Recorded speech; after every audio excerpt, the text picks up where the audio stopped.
गृह मंत्रालय ने यूपी के 3 आईपीएस अधिकारियों को अनिवार्य सेवानिवृत्ति दे दी है। आईपीएस अमिताभ ठाकुर, आईपीएस राजेश कृष्णा, राकेश शंकर को अनिवार्य सेवानिवृत्ति दे दी गई है।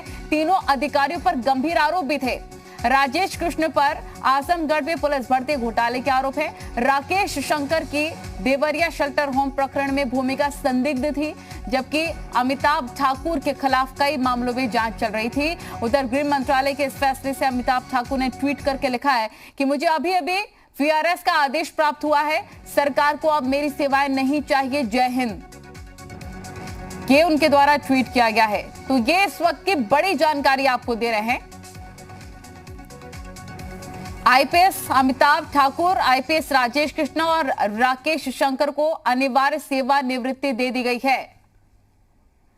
पवन हमारे रिपोर्टर लखनऊ से लाइव जुड़ गया। पवन, क्या जानकारी? बताया जा रहा है गृह मंत्रालय की तरफ से एक बड़ा आदेश जारी किया गया है।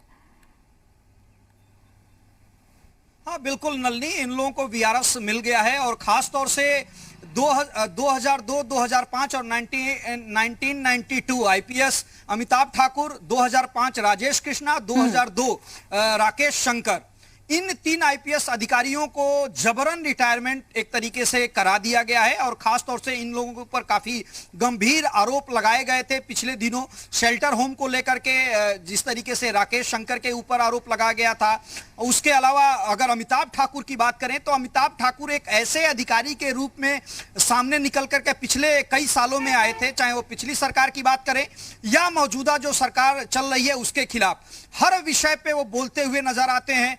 हर विषय पे वो मुखर होकर के वहां पे जाने की बात करते हैं और अगर कोई भी घटना घटित होती है तो सीधे तौर पे आरोप लगाने से वो पीछे नहीं हटते हैं। निश्चित तौर पे अगर पिछले दिनों अगर देखा जाए तो एक तरीके से सीधी लड़ाई वो एसीएस गृह यानी 1980 से ले रखी थी और लगातार उनके खिलाफ चाहे वो ट्वीट करने का मामला हो या अलग अलग मामलों को लेकर के बयान देने की बात हो या फेसबुक सोशल मीडिया पर तमाम बातें लिखने की बात हो, अमिताभ ठाकुर मुखर होकर के लिखा करते थे।